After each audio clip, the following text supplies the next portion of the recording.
Hi, guys, and welcome back to Pushing Polygons. I'm your host, the Collector Armand, and today we are talking Sony's state of play for Gran Turismo 7 or GT7 if you prefer. We're going to talk about features, we're going to talk about graphics, we're going to talk about some of the gameplay that they showed off.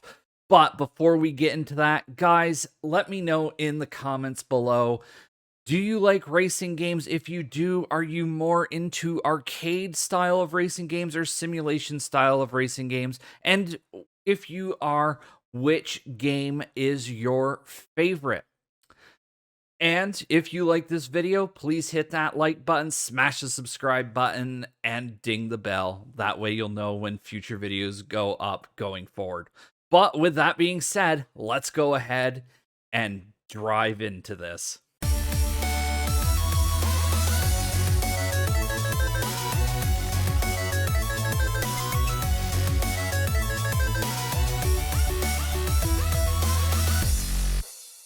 Gran Turismo has been part of the gaming landscape for about as long as I can remember, making its original debut on the PlayStation 1. And of course, here in 2022, the game on March 4th is about to make its debut on Sony's latest console, the PlayStation 5. Today, Sony held a state of play for GT7, Gran Turismo 7, again, for all of you out there. And they had the series producer discuss some of the features that are in this game. Now, the game includes features that you're very familiar with if you're familiar with this series, where you're going to have a career and you're going to go through that career by beating races, competing in challenges, going after racing cups, which is more of an endurance challenge. There are some races in this game that get quite long. There's going to be a total of 34 tracks with 97 different layouts at the launch of this game, with later updates coming in the future. There are over 400 cars in this game, ranging back to 2001. These are cars that you would be able to purchase in the new shop, the mall. There is also a place for you to purchase old cars. And in some of the footage that they showed off today, I did see vehicles that were a little older than 2001, which is what they were stating in the video. But I saw 98 in there somewhere. So there are classic cars. There's a separate shop for Legends cars. But overall, at least at this point, they're planning on 400 cars for this game. I don't know if that's the biggest roster of vehicles that they have had for a GT game, but it is quite impressive, and we will have to see how that stacks up against Forza Motorsport, which is supposed to be coming later this year. The next thing that they ended up showing off at the state of play is they were showing off some of the camera modes that would go around the track, and how that they redesigned the camera to be more dynamic, to give you more shots, to make you feel like you're there even in your replay. There are options, of course, to dynamically change the camera to filter things out as if you were a professional photographer or videographer for the racing circuit. One of the biggest things that I thought was really cool, and this goes into how much Gran Turismo is into car culture. Now, Microsoft years ago, of course, they did the whole thing with the test drive guys, and that was pretty successful with Forza. And Sony is doing something similar but different. There's going to be a museum in the game for each car manufacturer, so that you can go back through and you can experience the high points in each car manufacturer's lineage, really getting into the soul, if you will, of racing and how these cars are made and designed. Also, really getting into that car culture experience. There's going to be, I don't know if it's an interview or if it's pre recorded tapes, but there's going to be some discussion or clip aspect of the designers of some of these cars. Now, they're really going to corner this off in what they call the GT Cafe. And I think that for those that really want to get deep into Gran Turismo, this is really an amazing piece of software engineering. The UI, I feel, is in some ways very intuitive. It rings back to GT3, GT4, where there was a map that you kind of went around. However, this map or this graphical interface that you're dealing with is really 3D. It almost kind of reminds me of something from The Sims or Sim City in the later years, not the early stuff, but stuff that was in the early to mid 2000s. And I really feel like it's an inviting place to be. I think Gran Turismo 7 is going to be both for casual individuals and it is going to be for the hardcore. I think there is something there for everybody.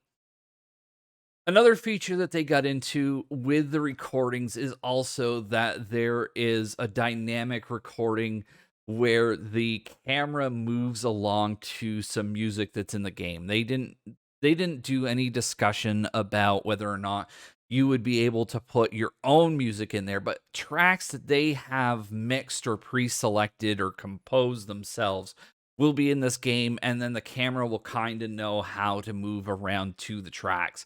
Now, it would be really awesome if Sony instituted like a select your own track so you could put your own music in there. But there could be some issues with that. I think that would be cool, but Sony, I don't know. If you see this video, think about that as an idea.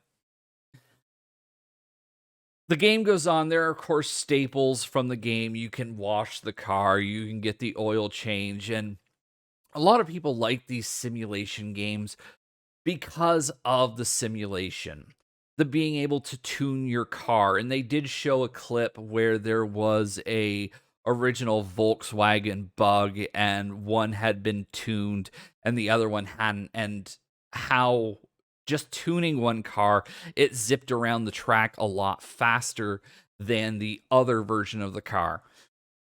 I thought that was pretty cool to show off side by side that there is definitely an effect to tuning the car. It looked like the everything was running at the same speed. Didn't look like any footage was shown, or it didn't look like any footage was messed with or sped up. So I feel that was a great representation of the game and how, when you dig down into it, there's really a lot to appreciate. They talked about at least 60 performance parts per vehicle in the game. They talked a lot about customization and being able to put stickers on the windows and in places that you weren't able to customize before because they approached it in a different manner. Now, one of the drawbacks that I will say is that they did not address the elephant in the room, and that elephant, of course, being that GT7, Gran Turismo 7, is going to be an online game, and how that would affect the game when servers are shut off. Now, of course, you wouldn't be able to play the online mode. There is a multiplayer mode in the game. You wouldn't be able to play that. Now, of course, that's to be expected. I think that some of the history pieces may be hosted on the server side, so maybe you would be cut off from that. So it's possible that if Sony 10 years from now, 15 years from now, 20 years from now were to shut this down, maybe you would still have access to the single player. Depends how they really built this. Somebody in the press, of course, would have to press them on that to really get a better idea of whether or not this game could actually be played offline. I know there's a Twitter account on there, out there, does it play? Maybe they can do some research of trying to play the game without a connection to see what happens. Usually, they do attempt something like that. So we will see about that, of course, going into the future. Again, I mentioned multiplayer. So there's going to be a place where you can compete with your friends online. I think at this point, there's not really a story there, as it should be expected that you would play with your friends online, especially in the last few years with everything that's happened with the world. I feel that those kinds of components are really necessary, but this may be, and I did not play GT Sport on the PS4. This may be the first Gran Turismo that really lets you do that. Somebody will have to correct me in the comments below. The other thing that I thought was interesting, and I don't know if this was, there's a head-to-head mode, and I'm not sure if that was online and couch co-op or if that was just online. It would be really awesome if it was couch co-op. That way, if somebody's over, you could do split screen. And they did show split screen, so I'm assuming there's couch co-op in this game, which that's really awesome.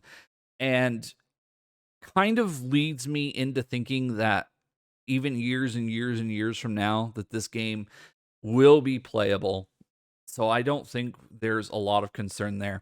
Sony, of course, is also including, or Polyphony Digital, I should say, is including the ability, or the classic ability, to go and get licenses. Again, there's going to be tracks, 34 of them to start, 97 different layouts on the tracks.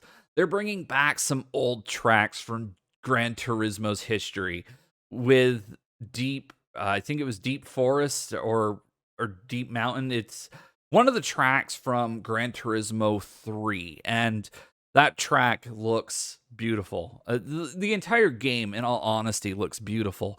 They went into some of the ray tracing, and I've heard this now in a few games, is the ray tracing, or the way that light is bouncing off materials or bouncing around the environment, is really what is helping these artists get to the next level.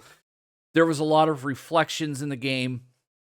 I know Digital Foundry, of course, does a great job with looking at different aspects and pixel peeping, but I'm wondering if they're going to be able to tell if a lot of this is screen space reflection or if it is truly ray tracing in the title. But that is what Sony is hyping up right now. Guys, I think this is going to be, for PlayStation, a definitive racing experience. The single player is there, the multiplayer is there.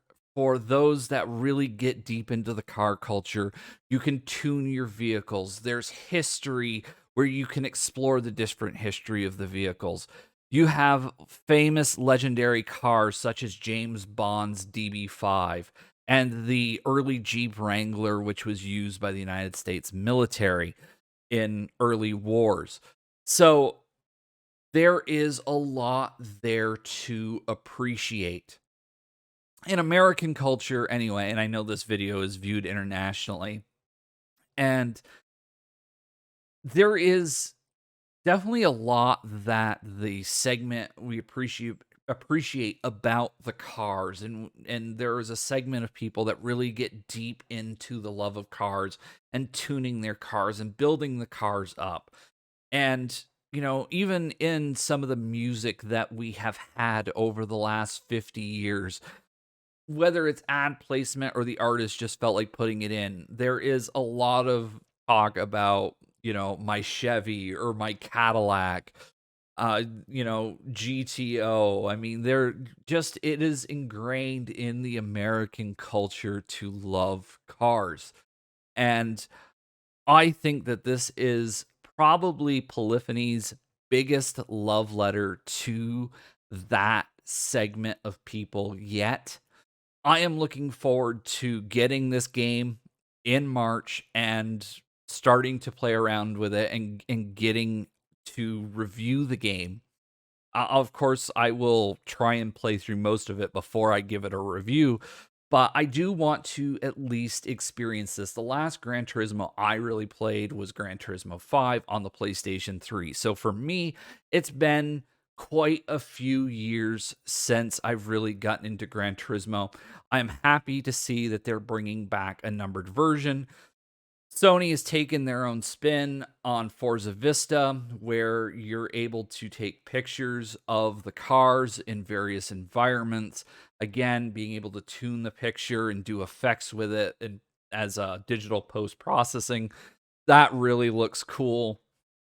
And we're not going to have long to wait for this one. Guys, I'm excited.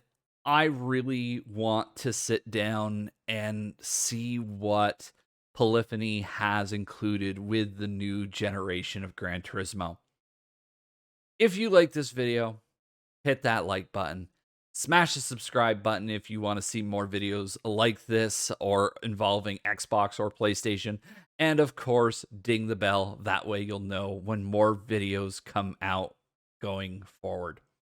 But with that being said, guys, I'm looking forward to Gran Turismo. I hope you are too. And I will see you in the next video.